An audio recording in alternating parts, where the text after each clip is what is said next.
Oui, il y a dit. Je te l'ai envoyé. Ça marche pas, les vidéos? On va mettre tantôt. Ça m'en va depuis tout à l'heure, il sent ça, il me demande. Moi, je l'ai pas pris. Non, je l'ai envoyé. Je l'ai pas mis sur la programmation. C'est bon, Jerry? Oui. Tu peux y aller. Bon.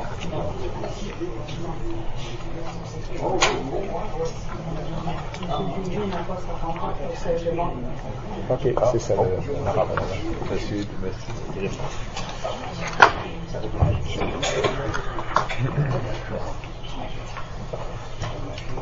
Je peux commencer, Joey? Alors, bonsoir tout le monde à cette réunion de comité plénier du 23 février 2026. On va repasser ensemble l'ordre du jour. 1 mot de bienvenue vient d'être fait. 2, présence et déclaration de conflit d'intérêt. 3 points de discussion. 3.1, demande d'emprunt par devanture. 3.2, parc de jeux pour enfants. 3.3, modification à la politique sur les biens excédentaires. 3.4, modification à l'arrêté procédural. 3.5, modification au plan rural, stationnement au centre-ville. 3.6, lettre pour une zone naturelle. 3.7, demande d'autorisation selon l'article 98 du plan rural. 3.7.1 au NID 204-291-06, chemin W. Richardson. 3.7.2 au NID 201-616-83, chemin Mariette. 3.8, rencontre avec la Corporation Centre-Ville. 4, autres. 5, discussion à huis clos. 5.1, article 68.1J, question de renseignement qui pourrait occasionner des gains ou des pertes financières pour une personne ou pour le gouvernement local. 5.2, article 68.1G, question de litige actuel ou potentiel touchant le gouvernement local. 5.3, article 68.1D, question de l'acquisition de la disposition projetée ou en cours de biens-fonds. 6, le relevé de la réunion, ce qu'il y aurait autre chose. Conseillère Réaldine. Commissionnaire, les rencontres qu'on avait été demandées pour les prochains pléniers. Rencontre plénier. Oui, les mises à jour, parce qu'il y avait des demandes qui avaient été faites, puis il n'y a pas eu de date. OK. Autre chose. Moi, j'aurais un point ajouté qui serait 4.2, c'est poubelle. Oh. Oui. S'il n'y a pas d'autres ajouts, quelqu'un pour proposer l'adoption avec l'ajout proposé par le conseiller Guy, secondé par la conseillère Dianomé. Question, commentaire. Sinon, on est prêt pour la question? Ceux qui sont d'accord le signifient en disant oui. Ceux contre non. Alors, c'est adopté. On passe au premier point qui est 3.1, demande d'emprunt par devanture. Alors, je vais me permettre de peut-être lire la petite note. Demande d'emprunt par devanture. L'administration recommande de faire une demande de devanture auprès de la Commission des emprunts pour l'achat des équipements suivants au montant total de 465 000 $. On parle d'un camion pour les travaux publics, une excavatrice sur roue Zamboni travaux publics. L'administration recommande également de faire une demande de devanture auprès de la Commission d'emprunt pour... ça, c'est pour un autre... pour un terrain de soccer synthétique, le montant d'emprunt vous sera donné à la réunion du 23. Vous avez un mémorandum à cet effet pour l'information demandée. Y a-t-il des questions de la part des membres du Conseil ou des précisions que l'administration veut faire par rapport à l'information qui a été présentée au Conseil? Monsieur le DG? Non. Question des membres du Conseil? Conseillère Rita. Je vais faire la proposition parce que ces camions-là sont tous en train de vie. Puis c'est tout de fois que vraiment l'administration a besoin de ça, ces équipements-là pour travailler. Je vais faire la proposition. On va de l'avant. Proposé par la conseillère Rita, secondé par la conseillère Chantal. Question, commentaire? Pas de question? Faites la question. Ceux qui sont d'accord le signifient en disant oui. Et ceux contre non. Alors, c'est adopté. Là, on parle que c'est une directive. C'est certain que ça va être apporté en ordinaire ou en extraordinaire, là, parce qu'on est en plénier, on est en séance de travail. 3.2, parc de jeux pour enfants. Monsieur le directeur des travaux publics, je sais que vous avez remis de l'information. C'est basé sur le parc de jeux qu'on a ici en arrière de l'hôtel de ville. Il y a eu une évaluation de fait. Fait que je vais vous donner la parole. Je ne sais pas si monsieur le DG, si vous avez des précisions, s'il y a des membres du conseil, vous avez eu l'information aussi, si vous avez des questions. On parlait d'un terrain qui est en arrière, qui date de plusieurs années, qui avait été évalué parce qu'il y avait plusieurs dommages. Il y avait des risques pour la sécurité des jeunes, fait qu'il y a une évaluation qui a été faite. Il y a probablement des choses qui sont à prévoir ou à faire pour améliorer la situation, pour s'assurer qu'il n'y ait pas d'incident. Puis il y a une relocalisation aussi qui avait été proposée par les membres du conseil.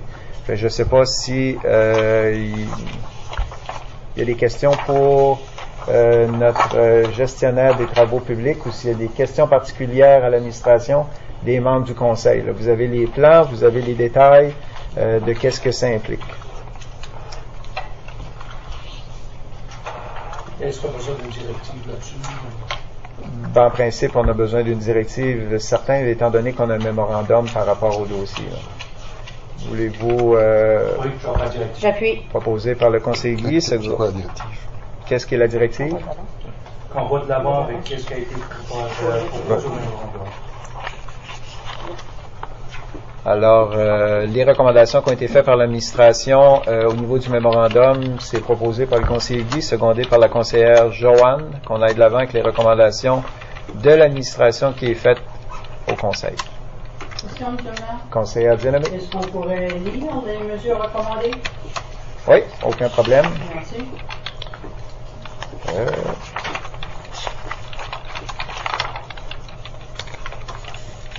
C'est à la page 7.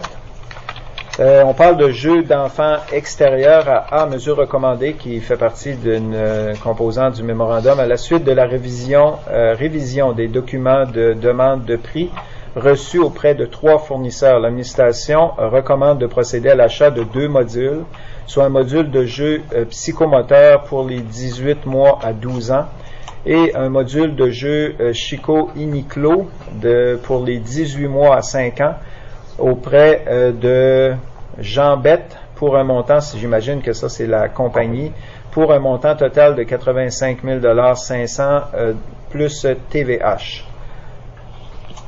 Fait que ça fait partie de la mesure qui est recommandée par rapport à l'administration. Monsieur le maire. Conseillère Réaldine. Est-ce qu'on peut dire ce qu'il va être situé? Parce est-ce qu'on peut, l'administration peut dire ce qu'on va être situé? Oui, Oui, peut-être Monsieur le DG. En fait, on prévoit installer les 2 modules que vous voyez au point A, près du nouveau jeu d'eau qu'on a installé sur la rue du curling. Oui. C'est quoi le nom? C'est Essadium. Il y a la hall, la curling, puis il y a l'Essadium. Oui. Donc, dans la section des jeux d'eau, parce comme on avait discuté, un des objectifs qu'on a, c'est de faire de cette, qu'on voit à l'écran, de faire de cet emplacement, comme le nouvel emplacement des jeux d'eau et des jeux d'enfants. Parce qu'en plus, on a dans la cabane qu'on voit sur l'écran aussi, on a maintenant tout installé, les salles de bain. Donc, il y a 3 salles de bain, salle pour se changer ici. Donc, c'est sur le terrain, sur la rue Essadium. Merci. Merci. Est-ce que ça serait possible, Monsieur le greffier me fait la remarque, d'avoir une directive pour l'emplacement aussi, oui, la relocalisation par rapport au jeu, proposée par la conseillère. Il faut pourquoi adopter la première. OK. Oui. D'autres questions, commentaires sur le mémorandum? Merci, Monsieur le greffier. On va aller trop vite. Prête la question? Ceux qui sont d'accord le signifiant en disant oui. Oui. Ceux contre non, adopté. Prochaine proposée par la conseillère Réaldine, secondée par conseillère Joanne. Question, commentaire sur la relocalisation. Monsieur le greffier, vous avez une précision? Oui, ça veut dire que là, on relocalise le terrain qui est en arrière ici pour le déménager à côté du parc pour l'eau, là, aquatique. Le parc de jeux d'eau. Oui, OK. C'est quoi le déménager? On en jette un neuf. Oui, précision. On en jette un neuf qu'on met là-bas, c'est ça? Oui. On achète 2 modules neufs Oui, qu'on a c'est ça. précisé là. Donc celui-là ici, il est déjà désuet puis il est même rendu dangereux. Donc lui, on l'oublie. Mais tant qu'on en a acheté les neufs, où est-ce qu'on les installe? Oui. On les installe sur la rue Essadium. Merci. Ouais. Fait que pour le bien de la population, c'est ce qu'on a en arrière qui était abîmé va être détruit. Puis pour remplacer ces équipements-là, il y a de l'équipement neuf qui vont être achetés, mais au lieu d'être installé en arrière ici, Ça va être installé sur le terrain à côté de la piscine qui est près du parc d'eau. Fait qu'on est correct avec ça, le conseil. Il n'y a pas d'autres questions, commentaires? Certain que ça va être rapporté de nouveau en extraordinaire ou en ordinaire pour une résolution ultime. Là. Sinon, on est prêt pour la question? Ceux qui sont d'accord le signifient en disant oui. Ceux contre non, adopté. Peut-être, monsieur Philippe, peut-être juste, je ne sais pas si vous avez montré les jeux, qu'est-ce que ça représentait, étant donné que la présentation est faite. Je ne sais pas si vous aviez un exemple là, des modules là, de la compagnie Jean-Bette. Ça, c'est lui de 18 mois à 12 ans. OK. Ça, j'en ai pour les tout petits. Ah, c'est beau. Là.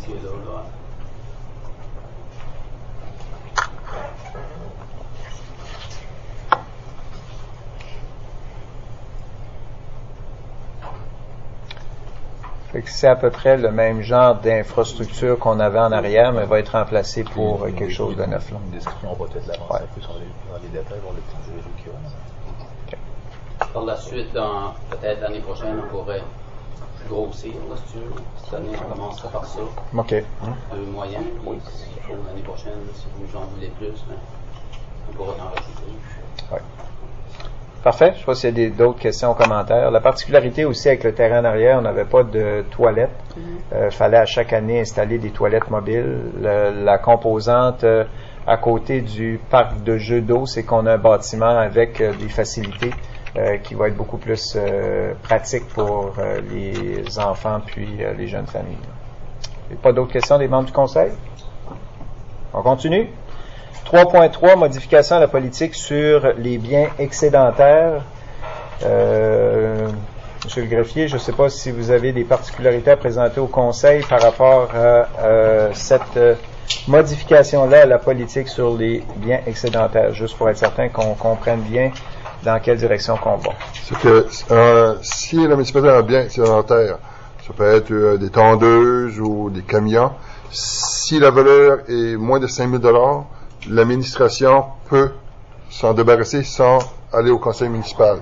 Mais si la valeur d'un bien est plus que 5 000 $, ça me prend une résolution du conseil pour soit le détruire ou le vendre. Mais ça, il faut juste, c'est rien que les biens. Parce que si on a un terrain, une propriété ou un bâtiment, quelle que soit la valeur, ça va toujours prendre l'autorisation du conseil municipal. Ici, 5 000 $, on trouve que c'est comme bas. On recommande peut-être, parce que ça fait quand même plusieurs années qu'on a adopté le règlement, la ville s'est grossie. On recommande, après discussion, peut-être de monter le montant minimum à 20 000 $. Mais c'est au conseil de décider. Question. Conseiller Guy. Quand ce que tu dis se départir, c'est comme, sans passer par le conseil, c'est quand même aller en appel d'offres, right? C'est ça. Si, disons que c'est un camion, puis le camion a une valeur, il y a une possibilité de pouvoir le vendre. Nous autres, dans tous les derniers biens qu'on a vendus, on a fait un appel d'offres public.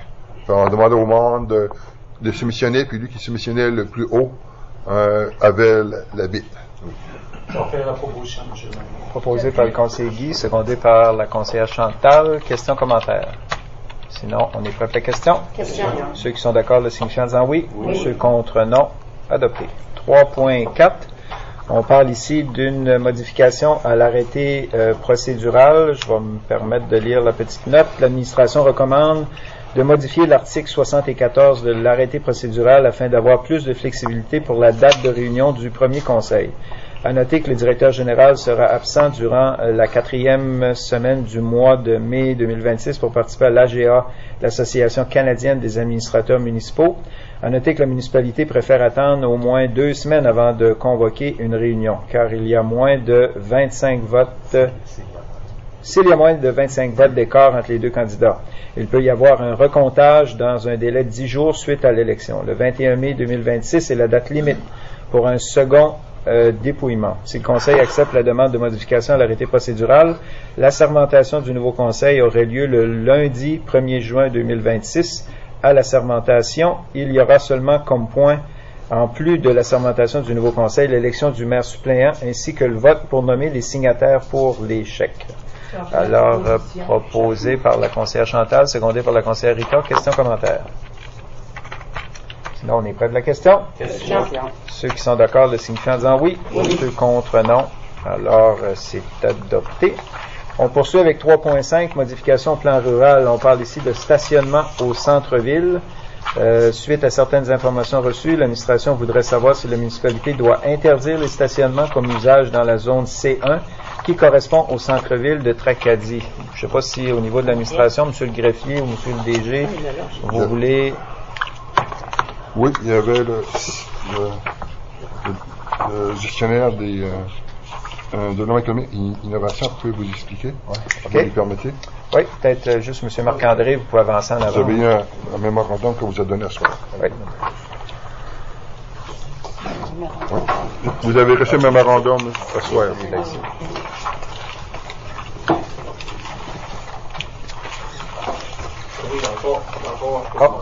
Non, peut-être juste le petit bouton, le placer.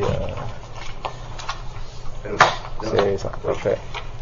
Dans le fond, je fais un mémo, c'est pour essayer de protéger notre centre-ville, ce qui est de la rue de Pont-Scobard jusqu'à la rue de l'Église, là, pour avoir une politique ou quelque chose qui donnerait un pouvoir un peu comme au conseil à regarder, protéger le patrimoine, puis empêcher. Présentement, la façon qu'on fonctionne, c'est pour démolir un immeuble à Tracadie, vous faites une demande à la CSRPA, eux ils vont donner le permis. Des fois, il y a des gens qui vont arriver de démolir sans permis aussi. Et il n'y a pas de façon pour la ville d'empêcher de détruire un bâtiment patrimonial dans le futur ou dans. Ce que j'aimerais, c'est changer pour le futur, puisque prévenir des choses qui été passées dans le passé. Là. Puis, avec la façon d'empêcher ça, ça serait au lieu de. Si le gars achète un immeuble et il démolit, il va pas chercher son permis, ben, vous autres, vous n'avez aucune façon de savoir vraiment qu'est-ce qu'il veut faire ou qu'est-ce qui va se passer. Mais en discussion à la CSR, lorsqu'ils mettent un permis sur la rue principale, il y aurait comme un genre d'alarme ou de quoi que le conseil soit au courant qu'il y aurait un projet entre le pont, je vais ça, la rue principale, entre la rue de l'église puis le pont Snowball. Fait que dès qu'il y aurait un projet, vous seriez au courant, puis vous arriverez à la terre pour dire comme, OK, ben, cet entrepreneur-là va faire tel type de projet. Ça permettrait de voir est-ce que ça fit. Mettons, avec la ville de Tracadie, est-ce que c'est. Tu fais une glissade d'eau au centre-ville. Présentement, il n'y a rien qui peut. Si la CSR dit pas de problème, puis vous autres, vous allez l'apprendre après. Là. En gros, on veut donner le dernier mot au conseil et non pas à la CSRPA. Parce qu'on connaît plus notre réalité que la CSRPA qui connaît quand même bien sa réalité, je ne les mets pas en doute, mais on veut donner, dans un sens, le pouvoir du dernier mot au conseil. Donc c'est un petit peu ça qui est dit. Puis si vous regardez dans la mesure recommandée au point A, si vous parlez même Marc-André, vous l'avez tous devant les yeux, mais ça résume très bien. Ça dit que le gestionnaire de développement économique de la MRT ainsi que le coordonnateur art, culture et patrimoine de la MRT recommandent l'adoption d'un règlement encadrant strictement la démolition de la rue principale ainsi que des nouvelles constructions. Il souligne que de nombreuses villes se sont déjà dotées de politiques de protection du patrimoine reconnues comme des bonnes pratiques et que plusieurs municipalités ont adopté des mesures similaires afin de préserver l'intégrité architecturale et l'identité de leur centre-ville. Je n'irai peut-être pas dans tous les détails, mais vous le voyez au point D aussi, là, on a l'historique et le contexte. Donc, vous voyez pourquoi intervenir et les exemples concrets. Donc, je ne sais pas si vous J'en fais la proposition.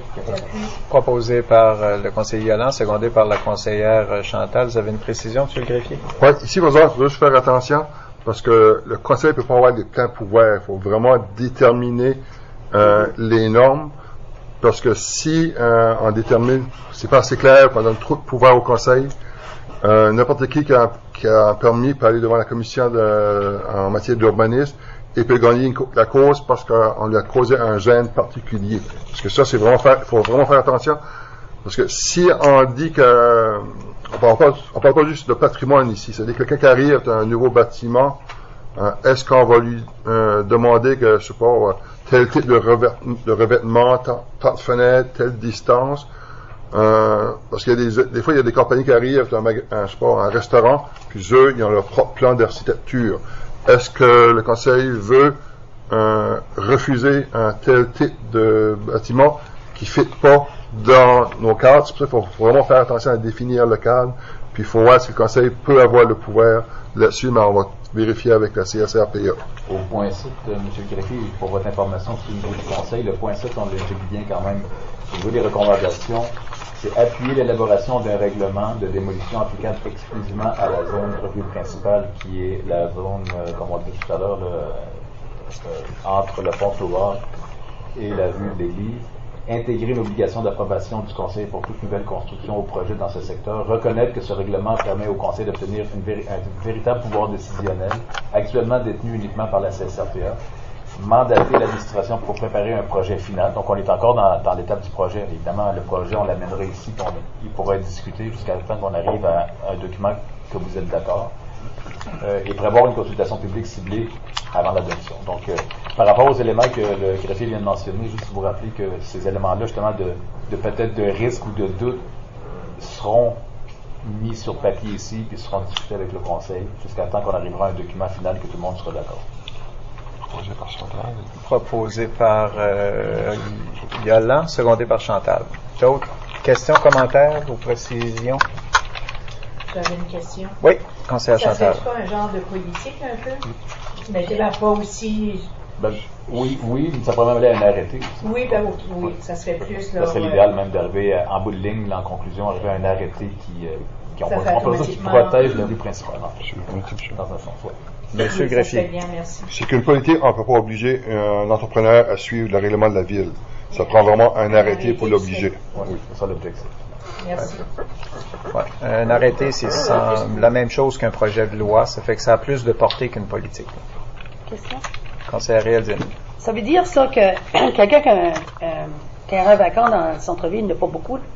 Ça veut dire que si on met un arrêté comme ça, vraiment, il faudra c'est spécial pour qu'est-ce qu'il veut mettre là. Puis c'est ça que ça va faire, ça.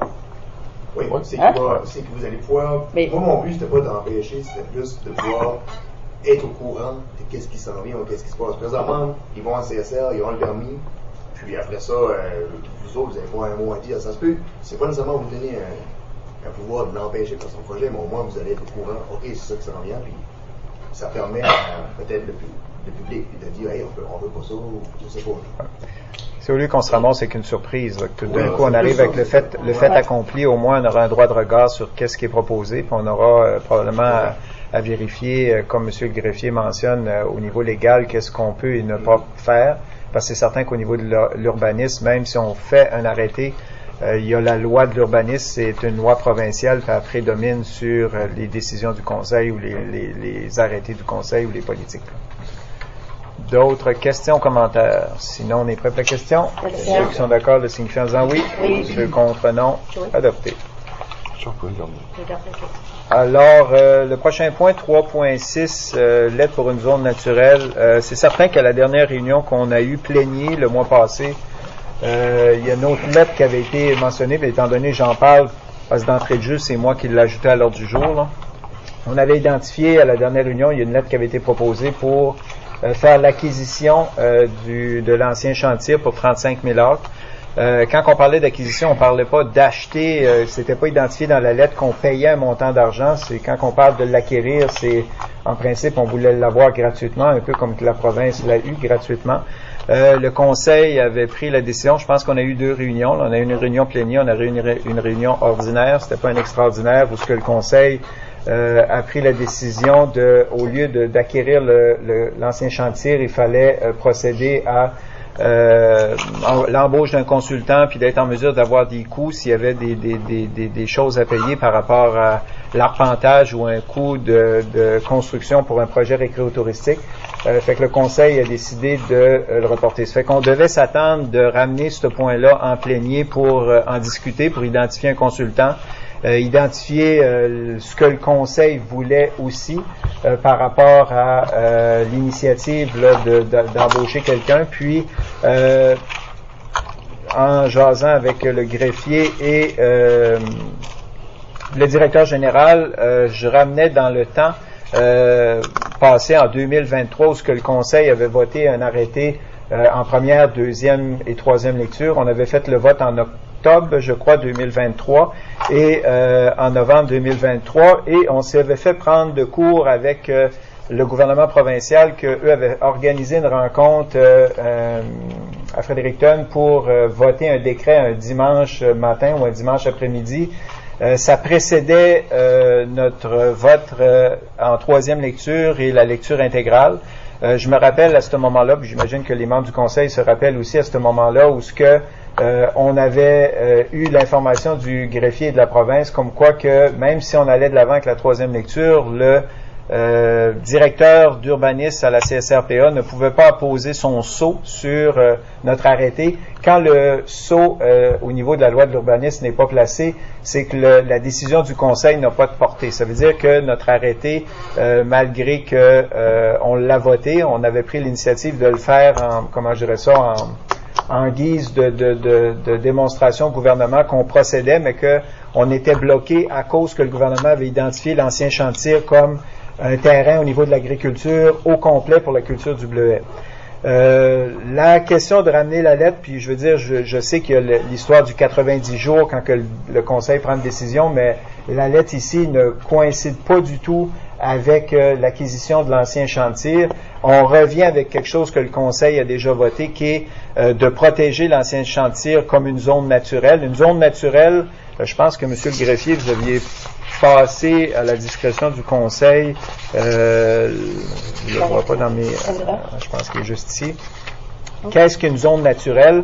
On parle d'un usage de zone naturelle. Là, si je veux juste ramener le Conseil dans le temps, je sais que le greffier a apporté l'information à la demande de certains membres du Conseil. Qu'est-ce que ça impliquait de zoner l'ancien chantier comme une zone NE? On parle d'usages qui pourraient être permis. On parle de terrains, bâtiments ou constructions peuvent être affectés aux fins suivantes. Soit usages principaux, on parle de complexes d'hébergement, centres d'interprétation et de renseignement. Récréation extérieure modérée, camping, centre plein air, exploitation forestière aux conditions de l'article 57 et 59, c'est vraiment au niveau de la loi provinciale. Usage autorisé sur l'ensemble du territoire aux articles 38, 39, c'est un jargon sur la loi de l'urbanisme. Et, elle a été copiée à l'envers, B, en créant une zone N1, zone naturelle sans agriculture, à même une zone RU, zone rurale, la propriété concernée est située à l'ouest de la municipalité et qui porte le numéro d'identification. Ça, c'est l'ancien chantier 204 196 93. Le but de cette modification est d'interdire l'usage agricole et notamment la culture du bleuet. C, en abrogeant l'article 4 de la partie A, titre des désignations du secteur du dit arrêté, et en le remplaçant par ce qui suit. Ça veut dire que 4, le territoire est divisé en zones délimitées sur le plan joint à l'annexe. En tout cas, ça aussi, c'est du jargon de projet de loi, mais ce que ça voudrait dire, c'est que ça limiterait l'utilisation, ça nous permettrait de protéger l'ancien chantier en attendant que dans le futur, les prochains conseils municipaux prennent des décisions avec l'histoire des consultants. On sait qu'on est à l'approche d'une élection, on sait qu'il va se passer un délai avant que le nouveau conseil soit en place, avant qu'ils prennent des décisions puis qu'on soit en mesure de planifier des projets pour le futur. Mais ça permettrait, d'ici à ce temps-là, de faire des démarches avec le gouvernement pour faire ce qui est précisé dans la lettre. Ça veut dire que la lettre qui sera envoyée, si le conseil est d'accord, on est en plénier encore, en séance de travail. À partir de là, on discute de la lettre. Si le conseil est d'accord, si le conseil veut la modifier, cette directive-là de refus ou d'aller de l'avant doit être votée en réunion ordinaire ou extraordinaire. Conseillère Rita? Je propose qu'on va de l'avant avec la lettre pour essayer de sauver le... Ça serait peut-être bien de la lire, peut-être avant, pour être certain que tout le monde... je m'attendais de le faire avant qu'on fasse... Hein?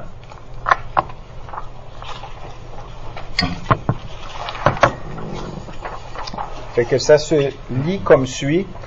L'objet, c'est une demande pour une zone naturelle N1. Puis vous allez comprendre pourquoi. C'est que le décret de la province a fait en sorte que ça invalidait l'arrêté qu'on avait fait en 2023. Ici, ce que je demande, vous allez le réaliser à partir de la lecture que je vais vous faire. Monsieur le ministre, En ma qualité de maire de la municipalité régionale de Tracadie, je souhaite vous interpeller concernant la déclaration d'intérêt public adoptée par la province le dimanche 1er octobre 2023, laquelle inclut l'ensemble du territoire de l'ancien chantier, l'ancien camp militaire. Nous considérons que ce vaste territoire représente un patrimoine naturel d'une valeur exceptionnelle, tant sur le plan environnemental que communautaire. Au fil des années, ces terres se sont régénérées et constituent aujourd'hui des milieux favorables à la biodiversité, à la protection des ressources hydriques et à la résilience face au changement climatique. Dans ce contexte, la municipalité régionale de Tracadie souhaite formellement que 35 000 acres de ce grand territoire de plus de 48 000 acres soient reconnus et désignés comme une zone naturelle sans agriculture N1 bénéficiant d'un statut de protection adapté à leur importance écologique et sociale. Une telle reconnaissance permettrait notamment la conservation durable des habitats naturels et des écosystèmes, la protection des sources d'eau et des bassins versants, la valorisation responsable du territoire à des fins éducatives et récréo-touristiques dans le futur, le maintien de la qualité de vie des citoyennes et citoyens, la transmission d'un héritage environnemental aux générations futures. Nous sommes convaincus qu'une modification ciblée de l'affectation de ces terres, en cohérence avec la déclaration d'intérêt public, contribuerait à une gestion exemplaire du territoire, conciliant protection de l'environnement et développement durable. La municipalité régionale de Tracadie se dit pleinement disposée à collaborer avec votre ministère et les partenaires concernés afin de participer à toute démarche d'analyse, de consultation et de planification visant la reconnaissance officielle de ces terres comme zone naturelle N1. À titre d'information pour vous, notre conseil municipal a procédé à l'adoption d'un arrêté modifiant le plan rural de la municipalité régionale de Tracadie le 14 novembre 2023.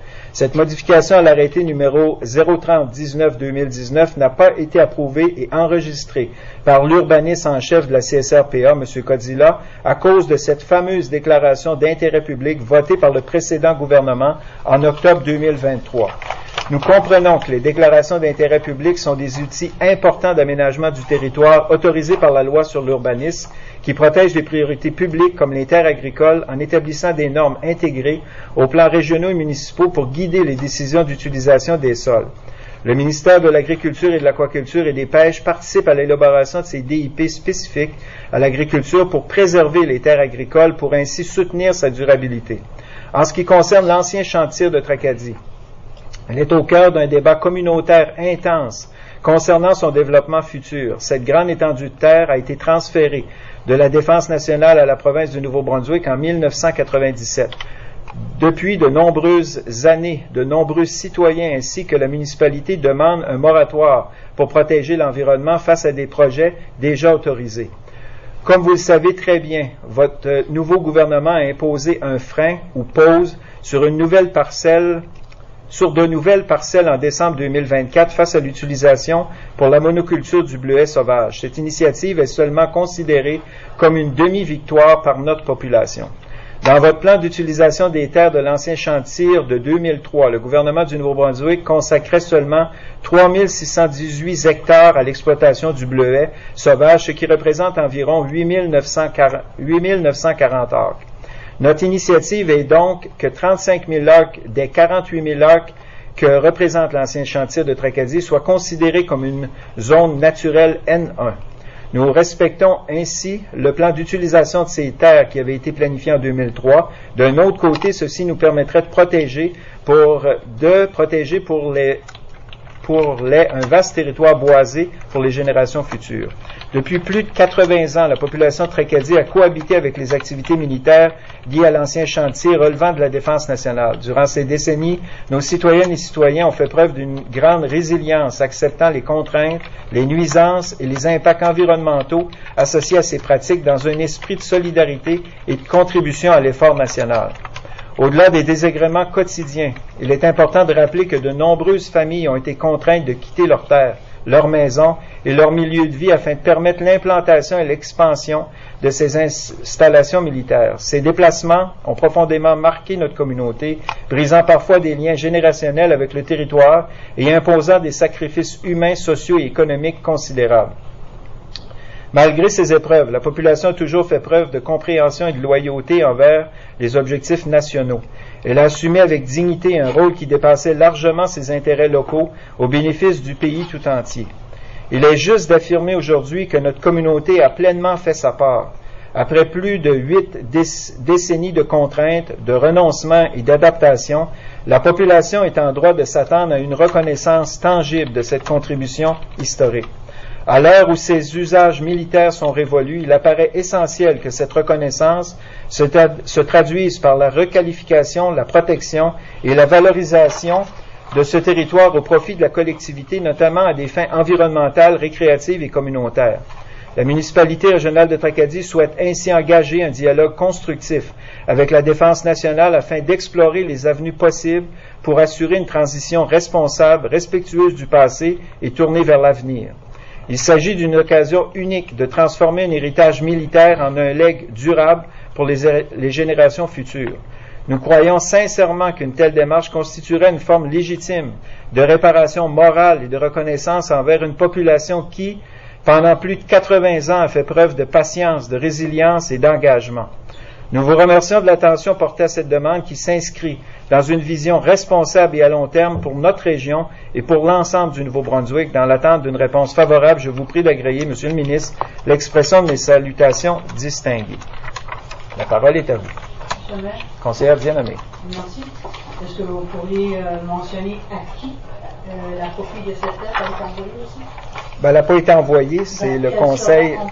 On parle de notre député ministre Keith Chiasson, ministre des Affaires autochtones, l'honorable Pat Finnegan, ministre de l'Agriculture, de l'Aquaculture et des Pêches, Serge Cormier, député de circonscription Acadie-Bathurst. Pourquoi le Serge Cormier? C'est parce qu'on doit quand même s'attendre que la Défense nationale s'implique dans le processus de collaboration pour s'assurer que cette initiative-là soit faite en lien avec les instances nationales. La parole est à vous. D'autres questions, commentaires? Je fais ma proposition, Monsieur le maire. J'appuie. Proposée par la conseillère Ritos, secondée par la conseillère Dianomé. Et c'est quoi la directive? Qu'on envoie cette très belle lettre-là aux 3 ministres, aux 3 personnes que vous avez nommées. En plus, on pourrait l'envoyer à Mme Hall aussi. Ce serait d'ajouter la première ministre. Vous êtes d'accord, le proposeur secondaire, vous savez que ça doit être revoté en ordinaire ou en extraordinaire. Questions, commentaires sur la directive? Sinon, on est prêt pour la question? Question. Ceux qui sont d'accord le signifient en disant oui. Oui. Ceux contre non. Adopté. 3.7. Demande d'autorisation selon l'article 98 du plan rural 3.7.1 au NID 204-291-06, chemin W. Richardson. Alors, vous voulez que je fasse la lecture peut-être, Monsieur le greffier? Ça va sauver peut-être des explications. Note, le propriétaire de ce terrain au NID 204-291-06 à Rivière-la-Truite veut avoir l'autorisation de la municipalité en vertu de l'article 98 du plan rural pour y reconstruire un chalet. Construire. C'est pas reconstruire, c'est construire. C'est une petite différence. Présentement, le lot est vacant. L'accès à ce terrain se fait à partir d'un accès privé intitulé rue W. Richardson, d'une longueur d'environ 270 mètres et d'une largeur d'environ 12 mètres. Cet accès privé est une voie qui n'a pas été aménagée aux normes municipales. De plus, il n'y a pas présentement de cul-de-sac sur celui-ci. Il y a présentement 2 chalets et 5 résidences sur 7 accès privés. Cet accès privé semble être mieux aménagé que bien d'autres accès privés et peut permettre le passage de 2 véhicules. Celui-ci semble être accessible pour les véhicules d'urgence été comme hiver. Cependant, il n'y a pas de cul-de-sac. Alors, note supplémentaire, le 14 août 2023, le Conseil avait refusé une autorisation sur l'article 98 pour un autre terrain du même propriétaire sur le chemin W. Richardson, mais était prêt à réviser sa décision advenant l'aménagement d'un cul-de-sac afin de permettre aux véhicules d'urgence de faire un virage de 180 degrés. Le propriétaire a proposé, suite à des discussions avec le département de l'ingénierie et de l'infrastructure, d'aménager un cul-de-sac sur son terrain. Il fait donc une nouvelle demande au Conseil sous l'article 98. Le Conseil, lors de la réunion ordinaire du 12 août 2024, avait accepté la demande avec la condition d'avoir un cul-de-sac.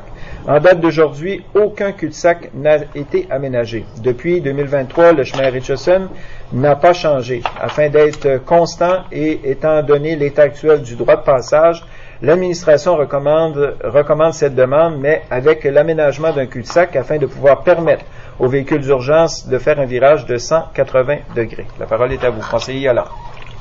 Moi, je regarde ça, Je suis content qu'on veut un cul-de-sac pour les véhicules d'urgence, mais on demande aussi soit à notre technicien ou soit à notre chef pompier des fois d'aller voir.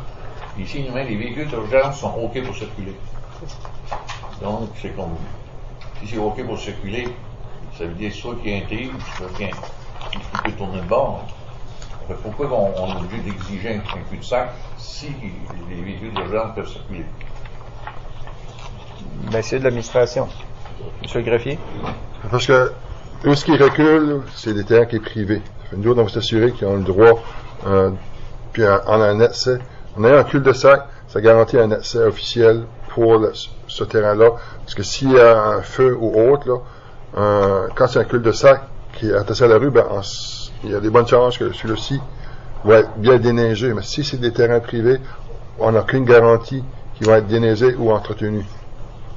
C'est pour ça qu'on va avoir un cul-de-sac. Puis juste peut-être rappeler au Conseil qu'à la dernière réunion ordinaire, le Conseil avait aussi refusé une demande similaire sur le même chemin. Oui, je m'en rappelle, c'est juste que j'ai peut-être pas fait attention. Les véhicules d'urgence sont OK pour circuler. Moi, j'ai de la misère à comprendre le cul-de-sac. Parce qu'en réalité, dans le lotissement, tu as le droit à un cul-de-sac, tu as le droit à un T ou tu as le droit à un P.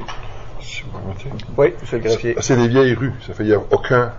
La rue arrête vraiment sec, pas de T, pas de cul-de-sac, il n'y a vraiment rien. Si le propriétaire vous donne l'autorisation, comme que vous détournez vos charrues et les terrains des autres, ça serait la différence. C'est ce que nous autres, on veut juste vraiment s'assurer que s'il y a un feu, qu'on sait que l'espace, l'entretien, le déneigement va être suffisant pour un véhicule. Il ne faut pas oublier qu'il n'y a pas juste les véhicules d'urgence. Quand on parle qu'il n'y a pas de cul-de-sac, il y a le camion qui va pour la cueillette d'ordures aussi. Fait quand il n'y a pas de cul-de-sac, ils ne peuvent pas, eux, reculer. Puis ça se déroule une fois par semaine qu'il y a habituellement véhicule d'urgence puis cueillette d'ordures, c'est les mêmes conditions quand ce qu'on va avoir certains services. Là. Conseiller Rita.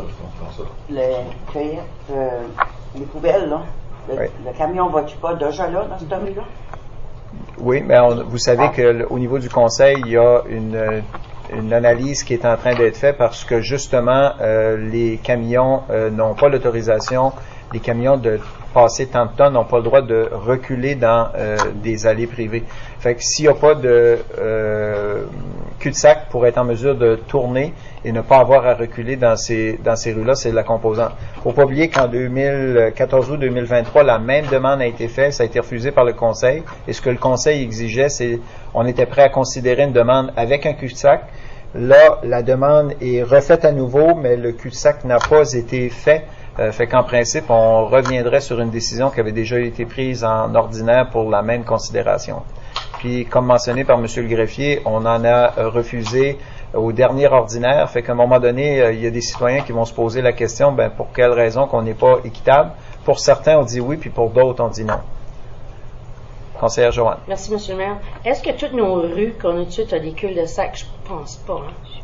Il y a des rues qui n'ont pas de cul-de-sac, mais ils n'ont pas de service aussi. Il ne faut pas oublier que on en a passé beaucoup dans les derniers 5 ans des demandes sur l'article 98 et les fois que habituellement quand le Conseil acceptait d'avoir des constructions, c'est parce que dans la rue, soit que les propriétaires s'étaient engagés à faire le cul-de-sac et l'avaient fait, ou bien les cul-de-sac étaient déjà présents pour être en mesure d'accepter les constructions dans ces rues-là. Parce que moi j'ai un citoyen qui est venu me montrer une coupelle de rue qui n'avait pas de cul-de-sac puis que nos pompiers, nos ambulances, les pompiers peuvent passer. Je me demande qu'est-ce qui est la différence de nos rues qui n'ont pas de cul-de-sac puis des rues, cette rue-là, c'est ça que je me demande. Il y a des rues qui n'ont pas de cul-de-sac, qui n'ont pas de service d'urgence ou qui n'ont pas de cueillette d'ordures, puis la raison, c'est parce qu'il n'y a pas de cul-de-sac. Mais il n'y a pas de cul-de-sac que les services aussi. Il y en a qui l'ont eu puis que ça leur a été enlevé parce que là, vous rappelez qu'avant, on faisait affaire avec la CSR pour la cueillette d'ordures, exemple, oui. Et maintenant, c'est la municipalité qui gère et le contracteur avec les questions d'assurance et la grosseur des véhicules qui sont utilisés pour la cueillette d'ordures. Il y a des choses qui ont été présentées ou des normes qui ont été présentées au Conseil, puis ça fait partie d'une analyse. Fait que déjà, il y a cette réalité-là qu'on a sur le territoire. Fait que c'est certain que toutes les fois qu'on autorise des constructions sur l'article 98, on ne règle pas le problème, on accentue le problème qu'il y a. Comme je dis, je ramène juste ce conseil. C'est une demande qui a été refusée en 2023. La même demande revient, puis le propriétaire ne s'est pas conformé à l'exigence du conseil. Et il y a des endroits, puis la dernière réunion ordinaire, qu'on a refusé le même genre de situation pour la même réalité. Et là, à un moment donné, si on n'est pas cohérent dans nos décisions, on va se faire demander certains pour quelles raisons. Dans certains cas, on dit oui, et dans d'autres cas, on dit non, parce qu'on n'est pas équitable avec les régions ou avec les différents propriétaires et les différentes demandes. Okay, c'est juste, ça dit que le truc de pompier peut passer, là, qu'il y avait de la place en masse, c'est juste ça que moi, pareil, j'accroche là-dessus. OK, merci, ouais. Monsieur le maire. Faut pas oublier qu'une mesure d'urgence, ça peut arriver une fois, comme ça peut pas se reproduire du tout. Là. De rentrer dans une rue, exemple l'été, c'est peut-être plus facile dans un chemin privé l'été, mais quand ça arrive l'hiver avec le déneigement, la rue est beaucoup plus étroite et ça devient plus difficile pour des camions de grande envergure de pouvoir circuler. Ils n'ont pas l'autorisation de reculer dans des rues où ils n'ont pas justement de cul-de-sac. C'est pas permis, il peut y avoir des difficultés. Puis s'il arrive un accident, ben, étant donné que c'est soit nos employés ou nos contrats qu'on a avec certains entrepreneurs, ben, on peut être sujet à des mesures. Okay. Voulez-vous ajouter des choses sur mes commentaires, M. le greffier? Vous avez, avec les documents qu'on vous a envoyés, vous avez les cartes et les photos du chemin, parce qu'on peut voir où est-ce que à l'extrémité de la rue Richardson, ça va jusqu'à l'eau, il n'y a aucun cul-de-sac. On a su informer dans des dossiers que même si des chemins n'ont pas de cul-de-sac ou autre, s'il y a des accidents ou un incendie, nos services d'urgence vont quand même faire tout le possible pour se rendre. Si c'est pas déneigé, mais ils vont quand même faire leur possible. Notre tâche aussi, nous autres, c'est de les aider, que s'il arrive quelque chose, ils ont plus de facilité. Il ne faut pas oublier que même si on se départirait de la CSR, on va être confronté avec les mêmes exigences. Les articles de la loi de l'urbanisme sous l'article 98, c'est des normes provinciales. Fait que même si on gérerait le service d'urbanisme, la municipalité, on serait confronté avec le même respect des règlements. Conseillère Chantal. Puis c'est pas un an définitif, parce que dès qu'il va se confirmer, il peut revenir à la table, puis ça va être un oui immédiatement. Oui, depuis 2023, ce qu'on demande, on est prêt à considérer la demande puis d'accepter la demande s'il y a un cul-de-sac qui est réalisé dans le chemin. Puis si quand il faut qu'on dit oui ou qu'on dit non, ben, ça se bat d'enlever le règlement au complet, mais tandis qu'on a des règlements, il faut les respecter. Ouais. Mais on ne peut pas enlever le règlement sur l'article 98, c'est une loi, c'est la loi de l'urbanisme, c'est provincial. Conseillère Réaldine. Ici, dans l'information que notre ingénieur, Maxime Landry, je vois qu'il écrit le chemin privé est déneigé par la MTI. C'est MTI. Ministère du Transport. Tu veux dire que c'est le ministère du Transport, puis on pense que il y a un danger que ça pourrait pas être déneigé? C'est ça qu'on parle? Je vous remettez? Oui, Tant sur un chemin privé, on n'a pas de garantie que le ministère des Transports va toujours le déneiger. Parce qu'il y a déjà eu des discussions que le ministère des Transports, à un moment donné, voulait arrêter. Ça a continué, mais c'est un chemin privé. Il ne faut pas oublier, un chemin privé, le ministère des Transports n'a pas d'obligation de le faire. Pour l'instant, il le fait. Présentement, M. le maire, dans les quartiers, en tout cas, le ministère des Transports est toujours là pour nous donner un excellent service. Puis encore là, je dis, et je vois qu'il y a des résidences permanentes. Ça ne doit pas être un chalet qui est là, à 516. Ça a l'air une résidence. Puis quand même, ça a l'air une rue très bien habitée. Moi, j'ai un petit peu de misère avec ça quand on pense que on ne pourra pas se rendre là parce que toutes ces résidences-là auraient dû être là depuis longtemps. Je veux juste renchérir sur les commentaires de M. le greffier. Sur les 160 quelques rues privées qu'on a dans la municipalité, il y en a seulement 50 ou 60 qui ont certains privilèges et d'autres pas. Et comme mentionné, on a déjà eu des avertissements dans les 2-3 dernières années du gouvernement qu'il y a peut-être une particularité où ce service-là deviendrait équitable pour tout le monde. Ça veut dire qu'il n'y aurait pas ce chose-là. Le Conseil a déjà eu cette information-là. Le gouvernement n'a pas encore été de l'avant avec ça, mais c'est, comme mentionné par M. le greffier, on n'a aucune garantie qu'ils vont le continuer parce qu'il n'y a rien qui les oblige à le faire dans un accès privé ou qui appartient à un propriétaire privé. Monsieur le maire, juste une précision, c'est pas un privilège que ces chemins privés-là ont, c'est un service qui a été donné par le gouvernement et voté, puis je sais qu'aujourd'hui, on est chanceux qu'ils ont ce service-là. Mais quand c'est pas 100%, je vous demande pardon, mais quand c'est pas 100% des gens qui l'ont, c'est un privilège que certains ont au détriment d'autres. Il y en a quand même une centaine qui n'ont pas ce privilège-là. C'est votre point de vue. Ah bon, on a tout, c'est pour ça, on est 11 à la table, on a tout un point de vue différent. C'est bien. Conseiller Jeffrey. Monsieur le maire, page 40. C'est-tu le bout du chemin, ça, ici? Page 40. Monsieur le greffier, c'est vous qui avez préparé l'analyse de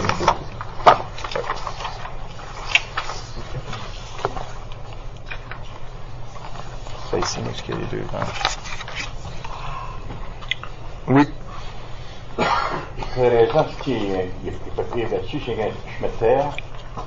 Je vois que c'est large en maths du rebours. C'est raison. La partie que vous voyez, ce que c'est là, c'est l'entrée d'une maison. C'est pas un cul-de-sac. C'est pas un cul-de-sac, mais oui, il peut virer le pareil. C'est l'entrée d'une maison. C'est une entrée privée. C'est un bout de chemin. Le chemin a à peu près 66 pieds de large, mais la partie que vous voyez en 40, à la page 40, là, oui. La partie qui est à la droite, ça appartient à un terrain privé.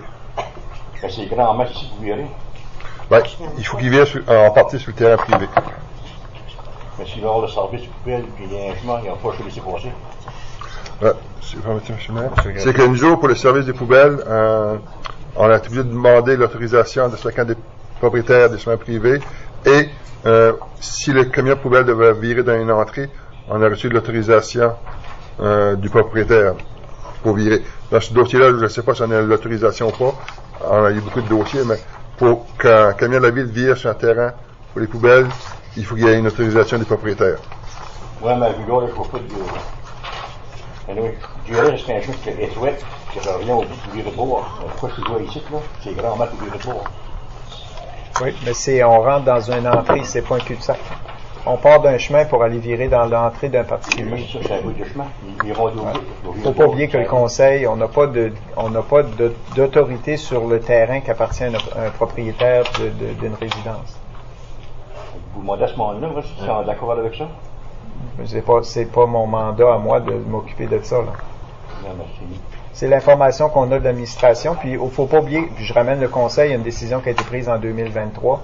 Et à partir de la demande qui a été faite aux demandeurs de respecter la décision de conseil de faire un cul-de-sac, encore aujourd'hui, la demande est faite, mais ce que le conseil a exigé en 2023 n'a pas été respecté. Ça appartient au conseil de prendre une décision. Là. Je vous ramène juste avec l'information qu'on a en avant et des décisions que le conseil a prises. Merci, M. le maire. Je n'ai pas le pouvoir de prendre une décision, ça vous appartient. Conseillère Dianomé. Merci, M. le maire. La lettre que nous avons en main de notre technologue en génie civil date effectivement de 2023, lorsqu'on a pris la décision. On a pris la décision à ce moment-là qu'il devait faire un cul-de-sac, puis en date d'aujourd'hui, la demande nous revient, puis le cul-de-sac n'a pas été fait, donc la situation n'a absolument pas changé. Donc notre position devrait rester la même. Ça appartient au conseil d'en prendre la décision. Mais vous êtes clair dans votre résumé que vous avez fait. Conseillère Chantal. Sur la proposition, M. le maire, de respecter les recommandations de l'administration qui se conforment à un cul-de-sac puis qui reviennent à la table quand ça sera fait, puis on acceptera. Proposé par la conseillère Chantal, secondé par la conseillère Thérèse. Question, commentaire. Sinon, on est prêt pour la question. Ceux sont d'accord, le signifient en disant oui. Oui. Ceux contre non. Adopté. On poursuit avec trop. Monsieur le greffier, excusez. Juste, Monsieur le maire, si vous permettez, oui. Pour le prochain point, avant que vous conseillez de discussion, c'est qu'on a reçu une vidéo du demandeur, puis je voudrais le diffuser si vous le permettez. C'est rien qui dure comme une petite minute. Merci, Monsieur Philippe. Bonne soirée. Est-ce que c'est pas un citoyen, c'est notre gestionnaire des travaux publics. Oui, okay. Monsieur le greffier, aucun problème. À moins que le conseil est pas d'accord, mais... Oui.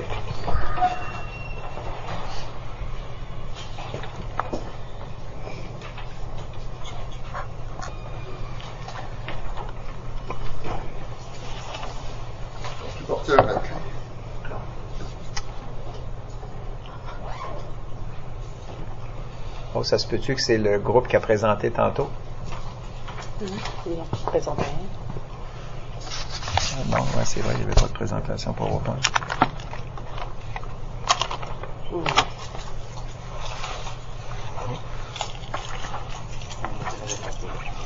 C'est sûr que la clé. Peut-être parti avec. Ah, c'est pas Philippe? Je l'ai enlevé tantôt. Il l'a enlevé tantôt. Oui, il a peut-être pensé. Il a sa propre présentation. Il a enlevé la tienne pour mettre la sienne. On va l'appeler. Ouais, ouais.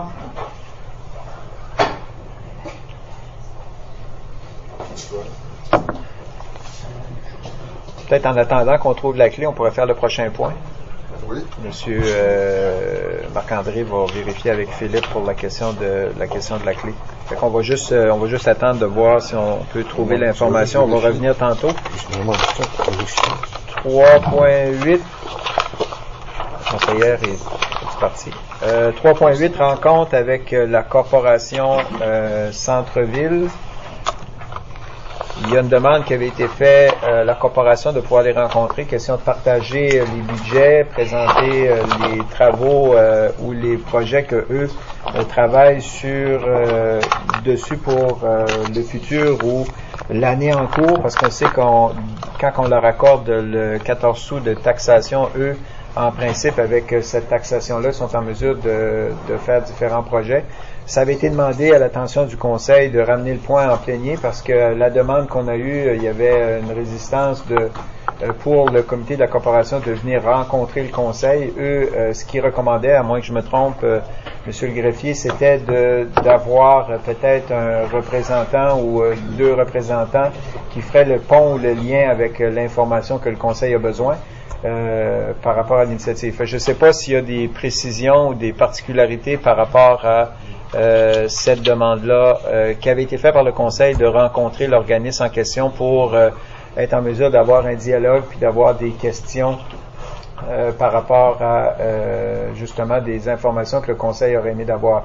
Je sais que 2 ou 3 ans passés, la corporation avait demandé au Conseil de choisir un délégué ou un représentant du Conseil pour assister aux réunions, mais on avait posé la question, parce que c'est le conseiller, le maire suppléant, conseiller Pierre, qui avait été mandaté par le Conseil pour faire ce lien-là avec la corporation puis le Conseil, mais malheureusement, il n'y a pas d'invitation qui avait été faite à notre conseiller puis d'être en mesure justement de pouvoir apporter certaines informations à la table du Conseil. Fait que la parole est à vous par rapport à, vous avez eu l'information de la lettre, la réponse par rapport à notre initiative de les rencontrer, conseillère Chantal. Monsieur le maire, c'est moi qui avais fait la résolution pour les rencontrer. Puis dans la première lettre qu'on avait lue, quand on était indécis pour le vote, ils avaient dit que ça leur avait fait plaisir de venir nous rencontrer et nous donner des explications. Alors, je maintiens que je veux les rencontrer, puis je n'ai pas compris l'histoire. Je peux rien faire avec la corporation Centre-Ville pour un débat politique ou pour les élections prochaines. Ça ne faudra pas moins avec eux autres pour ça. C'est savoir qu'est-ce qu'ils nous avaient envoyé comme document. Je veux des précisions. Ils ont dit qu'ils s'étaient très bien informés. Puis, je veux voir qu'est-ce qu'ils ont fait dans les 5 dernières années, les projets, les demandes, et qu'est-ce qu'ils font pour aider les entreprises de Tracadie. D'autres commentaires? Conseiller Richard. C'est quand même dans le budget qu'on a de fonctionnement, c'est quand même au-dessus de 70 000 $. Ça serait vraiment important de les rencontrer. Savoir c'est quoi ce qu'ils font pour embellir le centre-ville.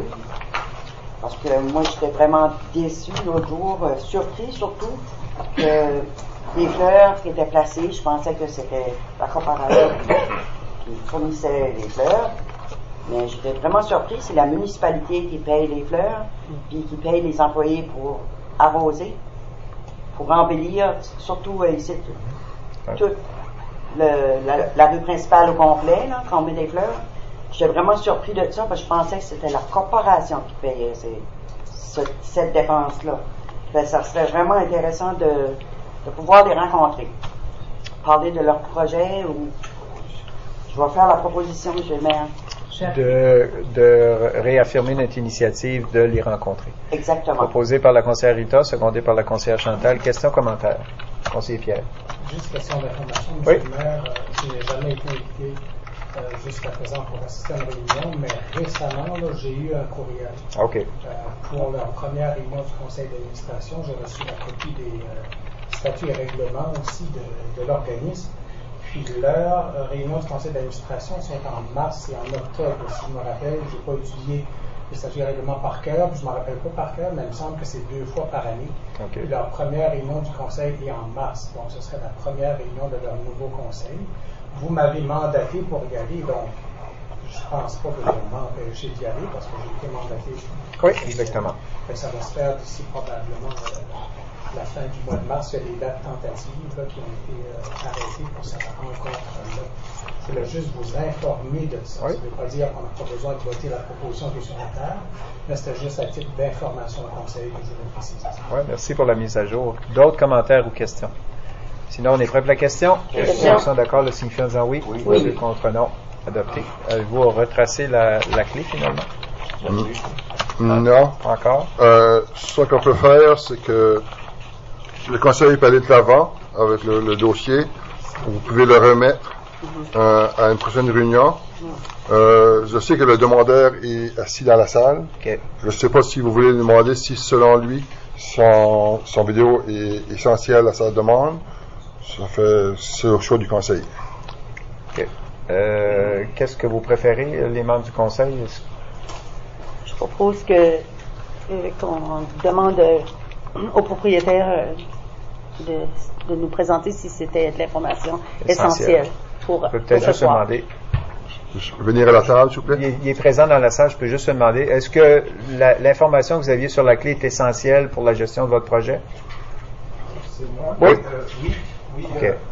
Je l'ai placé sur YouTube. Je ne sais pas si vous avez l'Internet. On peut essayer, s'il vous plaît. Oui, on peut essayer, oui.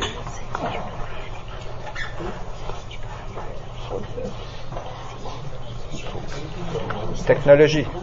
Oui. Je m'ai préparé encore. Ouais, le point qu'il y avait à l'ordre du jour, c'était 3.72, c'est au NID 201 616 83, puis c'était le chemin Mariette. Oui, celui-là, il n'y a pas de cul-de-sac, mais il y a une sortie. C'est ça, on peut sortir. On peut sortir, ça fait que c'est pas le même problème. C'est ça. On n'a pas besoin de cul-de-sac. Oui, je crois qu'il arrive. Il est là. Il y a la clé arrive. Pitché.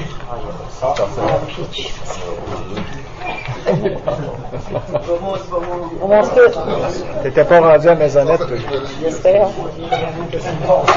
C'est sur le pont. C'était quasiment comme Maisonnette.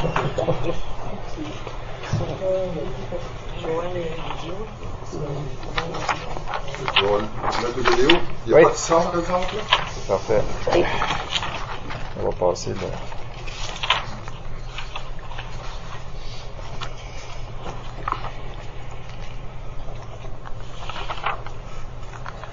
La rue Mariette est à votre gauche.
C'était tout.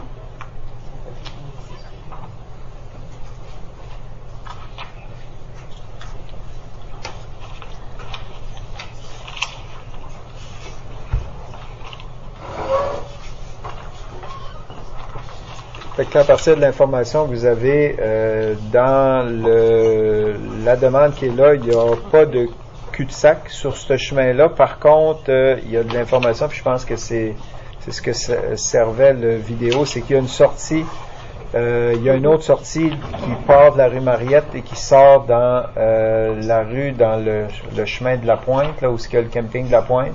Fait qu'il y a une rue juste en avant de la propriété. Je pense que je sais que l'été, on le voit, c'est en gravier, là, c'est en sable. Puis je crois que ça coïncide avec la partie où ce que la souffleuse a fait un petit bout là, dans le banc de neige. Ça sort directement ce qui est le camping de la Pointe, puis après ça retourne vers la gauche pour aller vers la rue de Auchel. Fait que c'est à peu près, M. le greffier. À la page 50, vous avez une photo de la sortie. À l'époque, le conseil avait considéré que c'était plus un sentier qu'un chemin d'accès. C'est 50 ou 50. 50. Vous avez la photo là, du chantier. On a considéré à l'époque que c'était plus un chantier qui était difficile pour les gros camions de passer à travers. Parce qu'il y a vraiment juste à peine d'espace pour une voiture, comme on voit sur la photo là-dessus. Ça fait je vais juste poser une question à M. le greffier. C'est que le sentier que vous dites, est-ce que ça appartient au même propriétaire qu'appartient le chemin privé qui passe sur la rue Mariette, mais qui débouche là dans cette partie-là? Parce que là, on parle de passer en deux propriétés. Là. C'est que dans ce coin-là, je sais qu'il y a le sentier, mais est-ce que ça appartient au même propriétaire ou que c'est juste quelque chose qui a été fait, un sentier qui a été fait au cours des années, mais qui n'est pas vraiment identifié sur les cartes ou les accès? Donnez-moi un instant.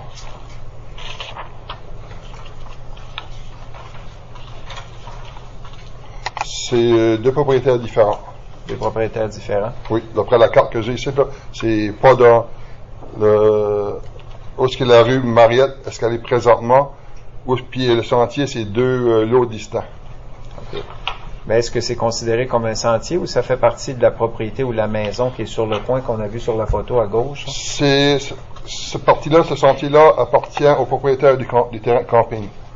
OK. Ça veut dire que c'est le même terrain qui va jusqu'au bout. Oui. Au bout de la pointe. Au bout de la pointe. OK.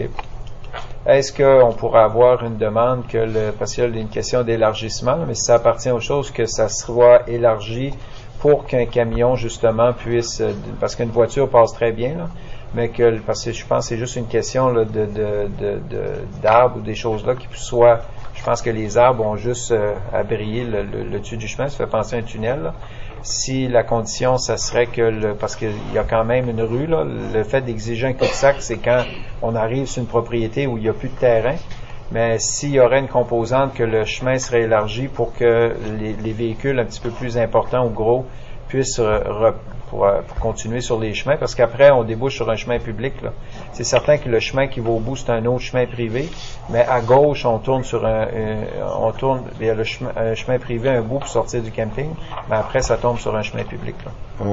Ça peut toujours se faire, mais si on regarde des photos qu'on a d'hiver, c'est que où est-ce que le chemin, le sentier, on voit qu'il n'est pas déneigé l'hiver. C'est ça ma question. C'est ça. Ça fait partie d'une composante. Si on demande que le chemin soit élargi et de s'assurer qu'il soit déneigé l'hiver, en réalité, ça comble le besoin on exige un cul-de-sac quand le chemin termine là, mais là, il y a une possibilité de juste élargir le chemin privé qui est déjà là et de s'assurer qu'il est déblayé l'hiver pour avoir une continuité. Oui. J'imagine que les gens qui résident dans ce coin-là, ça peut représenter un avantage. Puis il y a quand même d'autres maisons qui sont faites là. Puis c'est moins compliqué et moins onéreux d'élargir le chemin et de le déneiger l'hiver que de construire ou de trouver le terrain approprié pour un cul-de-sac. Si vous permettez. Oui. Le conseil peut demander des exigences qu'il veut pour rendre ça le plus conforme. Là, après ça, c'est au demandeur de voir, parce qu'il n'est pas propriétaire de ce terrain-là, de voir est-ce que le propriétaire actuel veut l'agrandir, où est-ce qu'il va prendre l'agrandissement, est-ce que le propriétaire de l'autre terrain, est-ce que lui veut dire oui? Ça, ce serait au demandeur de s'assurer que ça peut se faire. Je pense que ça serait louable. Ça serait la même situation où on demande un cul-de-sac, puis on demande des ententes de collaboration avec les propriétaires pour permettre ce genre d'infrastructure-là ou de construction-là. Oui. Dans ce cas-ci, si jamais vous allez vers ce sens-là, Je recommanderais peut-être aussi d'ajouter un cul-de-sac, parce que ça donnerait comme 2 options aux demandeurs là-dessus, là. Mais ce sera au conseil de décider. Conseillère Rita. Ça, la rue Mariette, le lieu ça sort, c'est sur le terrain du camping. Le monde, il marchait à pied, là. C'est là qu'on se parquait au camping, j'étais 20 ans là. Le camping se sert de tout ce terrain-là pour les visiteurs qui viennent. Oui. Ça fait là, c'est une sortie sur un autre terrain privé, là. Oui. Ben, c'est un chemin privé qui débouche sur un autre chemin privé. Là. C'est que le camping a 2 chemins privés là, qui fait la façade en avant de la piscine, puis l'autre façade qui va au bout, puis ça se termine à une clôture parce que le chemin privé se termine au parc de roulotte. Là. Mais quand on sort de la petite allée, chemin Mariette, si tu tournes à gauche, d'un côté, tu as le stationnement du camping, puis tu as le stationnement de l'autre côté, mais le chemin est là pour que les gens puissent circuler et s'en aller sur le chemin public de Haut-Shiler. Oui. Bon. Oui. Fait que ça ne devient pas un stationnement où il n'y a plus de circulation. Là. C'est qu'il y a une rue privée avec du stationnement à droite et à gauche là, qui débouche sur le chemin public, puis après on tourne pour sortir vers Haut-Shiler. Comme je dis, c'est juste pour permettre au conseil de se situer dans la situation. De toute façon, c'est des chemins privés dans les trois endroits. C'est juste qu'il y a une partie qui est pas assez large, puis une partie qui est pas déblayée, comme qu'on peut le voir sur la question. Mais c'est comme mentionné par M. le greffier, ça peut faire partie des propriétaires qui empruntent ce chemin-là, de s'assurer de pouvoir rendre ça un petit peu plus praticable, puis peut-être plus juste avec les directives de l'administration et des travaux publics. Je sais, jusqu'à les chalets, là, c'est le propriétaire du camping qui ouvre la rue des chalets, parce qu'il y a 2-3 habitations, mais ça il appartient, ce chemin-là, il ouvre ce terrain, ce rue-là, ce bout-là, jusqu'à les chalets. Là. Ouais. Comme je dis, c'est que, puis expliqué par M. le greffier, ça serait en autant que le propriétaire de ce chemin-là est d'accord, ça ferait que ça fait la proposition. J'appuie. Proposé par le conseiller Yolande, secondé par la conseillère Joanne. Question, commentaire? La proposition. Juste réaffirmer la proposition. Je veux que le propriétaire de ce qui veut se construire rencontre les propriétaires du terrain de camping, arrive à une entente, à élargir le chemin et garantir que le chemin va être ouvert. Ça, êtes-vous prêt à aller, comme M. le greffier a dit, un ou l'autre? Ça veut dire que ça sera à la discrétion du propriétaire et du propriétaire de décider s'ils veulent élargir le chemin ou faire un cul-de-sac. Ouais. La secondaire aussi. Oui, monsieur le maire. C'est bon? Oui. Pas de question. On n'a pas le droit de parler avec le conseil en comité plénier. C'est moi qui décide, comme ça je vais agrandir le chemin. Il n'y a pas de communication avec le public en principe. On a juste demandé pour le tantôt à cause de la clé, là, mais en principe, puis c'est un plénier. Faut que ça soit revoté de nouveau en ordinaire ou en extraordinaire. Ça donne l'opportunité de poser des questions en dehors de la réunion à des membres du conseil ou à l'administration. D'autres questions, commentaires? Je vais revenir, conseillère Joanne, conseillère Dianomé. Merci, M. le maire. Oui.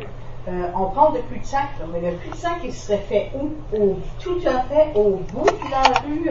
C'est une option, c'est un ou l'autre. C'est soit un cul-de-sac. C'est un ou l'autre, mais il serait fait où?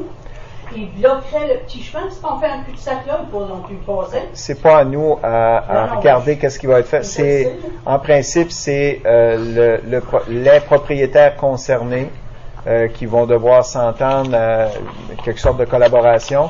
Puis après revenir avec l'administration pour voir si c'est quelque chose qui serait acceptable. Puis après, ça va revenir en conseil. Mais ce serait là qui serait fait tout à fait au bout de la rue Mariette. Aucune idée. Le cul-de-sac peut être fait à différents endroits. Okay. Ouais. Faut pas oublier quand on va au bout du chemin, quand on quitte le chemin Mariette, qu'on va sur le terrain du camping, il y a aussi au bout un terrain ou un ou deux terrains vacants qui pourraient avoir aussi un cul-de-sac. Là. Mais comme je dis, on peut pas. Ça va dépendre de l'ouverture des propriétaires pour arriver à une entente. Conseillère Joanne. Merci, M. le maire. La rue, à ça que je peux comprendre, c'est comme si ça appartient au propriétaire. Oui. Vous avez dit non tantôt. Pour vous, Monsieur le greffier. Ça appartient, d'après la carte, ça appartient au propriétaire du camping. Camping. OK, du camping, pas du monsieur en question. Non. OK, merci, Monsieur le maire. Oui, Monsieur le greffier. Monsieur le greffier, oui. Je suis pas sûr qu'il veut être maire. Un des deux. Alors, merci à vous deux. Non, il est dans une zone plus confortable à ma gauche. D'autres questions, commentaires? Sinon, on est prêt pour la question. Ceux qui sont d'accord, le signifient en disant oui. Oui. Ceux contre, non. Adopté. On avait fait 3.9. On est rendu à 4.1. Conseillère Réaldine, rencontre plénière. Monsieur le maire, la dernière fois, on avait voté des propositions pour rencontrer certains organismes, puis dans l'association des descendants des traités de paix. Puis il y avait, je pense, Jesse, un entrepreneur, Savoir, merci. Est-ce qu'on peut être sûr qu'ils seront rencontrés au prochain plénier? Monsieur le greffier. C'est ça, on était déjà beaucoup chargés pour la réunion aujourd'hui. Je comprends ça. Il y a une possibilité, on est en train de travailler là-dessus. On a un comité de plénier le 23. Dépendamment qu'est-ce qui va être les points à l'heure du 23 mars. Ça se peut qu'on cédule une réunion, peut-être de séance de travail, le 16 mars. Parce que là, il y a 4 groupes qu'on voudrait rencontrer. Pour les deux, par rapport le traité de paix et l'association des anciens expropriés, il y a une lettre qui doit partir demain, parce que dans leur lettre, malheureusement, il n'y a pas de courriel ni de numéro de téléphone.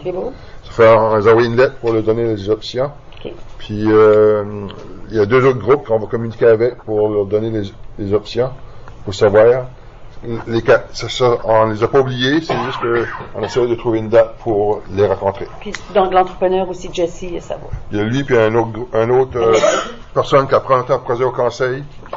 Puis vous allez même voir que dans la prochaine correspondance, il y a une 5e personne qui veut rencontrer le conseil. C'est beau. Ouais, il y a le projet pour la Pointe à Bouleau.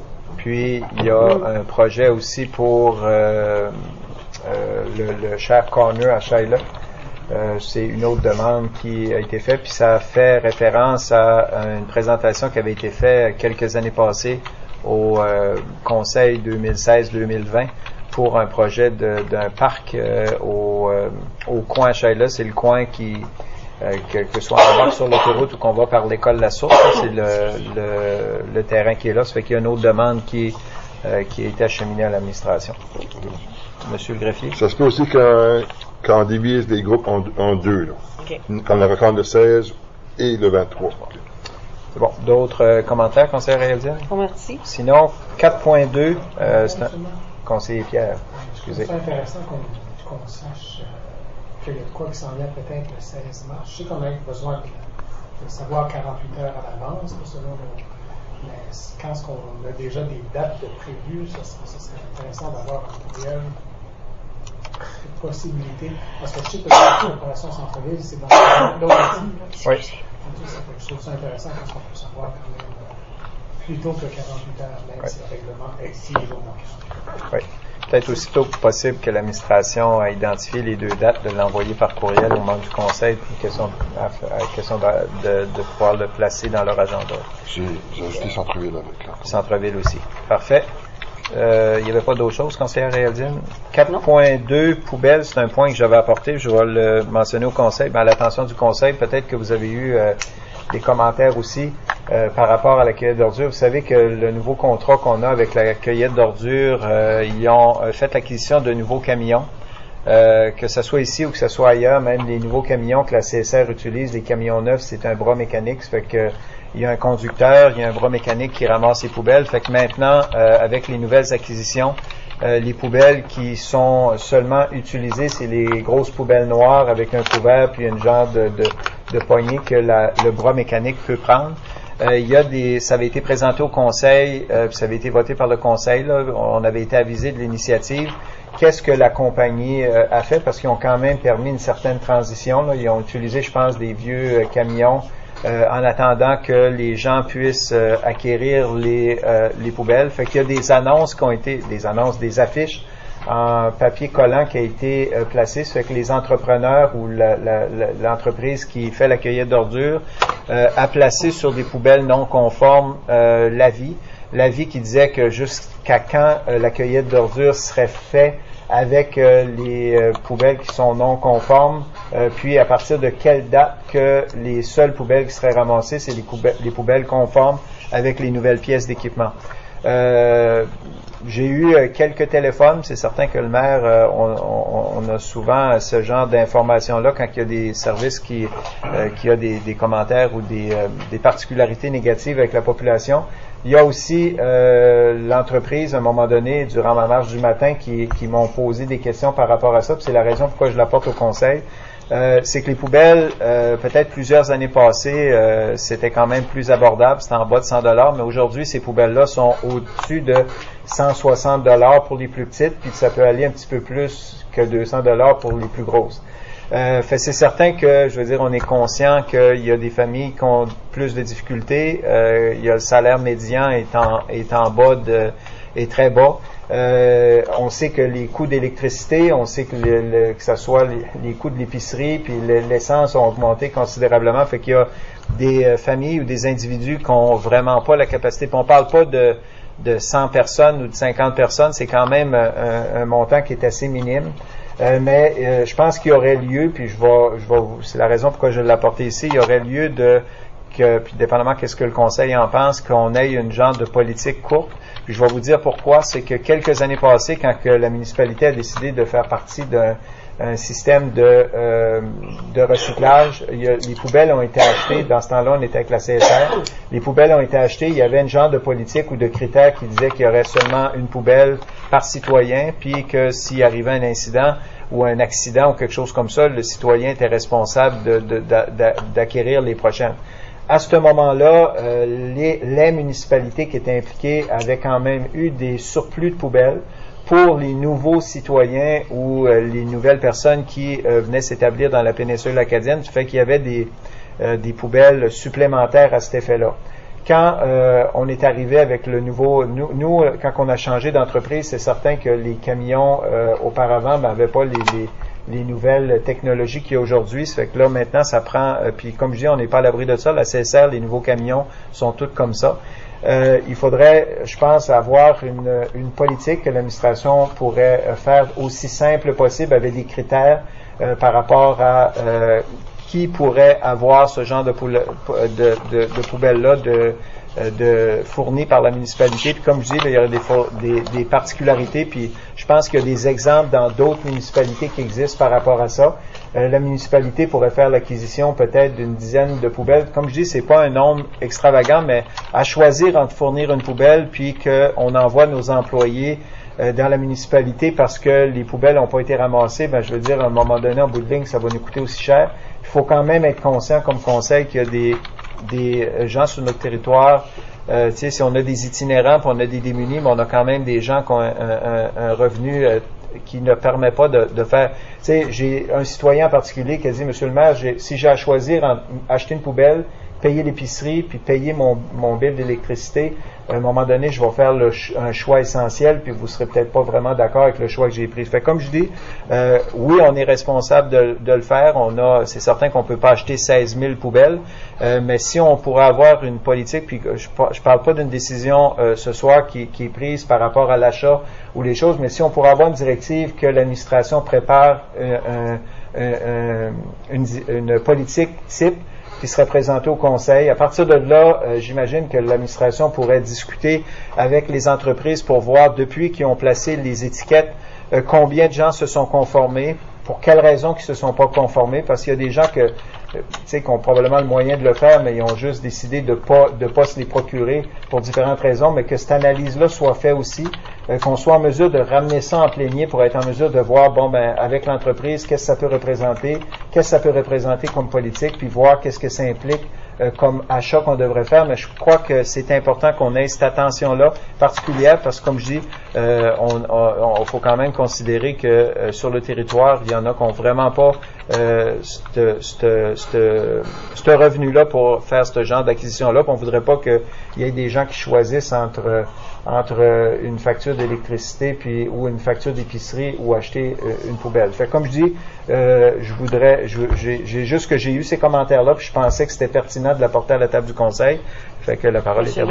Conseillère Joanne. J'en fais la proposition que l'administration fasse une politique. Avec ce que vous avez dit. Parfait. Proposé par la conseillère Joanne, secondé par la conseillère Dénommée. Question, commentaire. Sinon, on épreuve la question? Question. Commentaire, conseiller Pierre, merci. Oui, puis moi je me trompe, je ne sais pas si c'était pas la fin février ou la fin mars, mais l'administration va être en mesure, à partir de la directive qu'on a donnée, de regarder ça le plus rapidement possible. Je pense que c'est pertinent ce que vous venez d'ajouter. C'est bien, s'il n'y a pas d'autres commentaires, on est prêt pour la question. Conseillère Rita, oui. Une petite politique, mais pas... Très simple. Très court. Oui, c'est ça. Fait que quand c'est court, ça peut aller plus vite. Oui, exact. Prêt pour la question, ceux qui sont d'accord le signifient en disant oui, ceux contre non. Alors, c'est adopté. Monsieur le greffier, je pense que ça faisait le tour de ce qu'on avait en public. J'ai besoin d'une résolution pour quitter pour le huis clos, proposée par la conseillère Joanne, secondée par le conseiller Yalland. Question, commentaire? Sinon, on est prêt pour la question. Ceux qui sont d'accord le signifient en disant oui, ceux contre non. C'est adopté. Nous, on doit quitter en huis clos. On vous remercie de votre participation.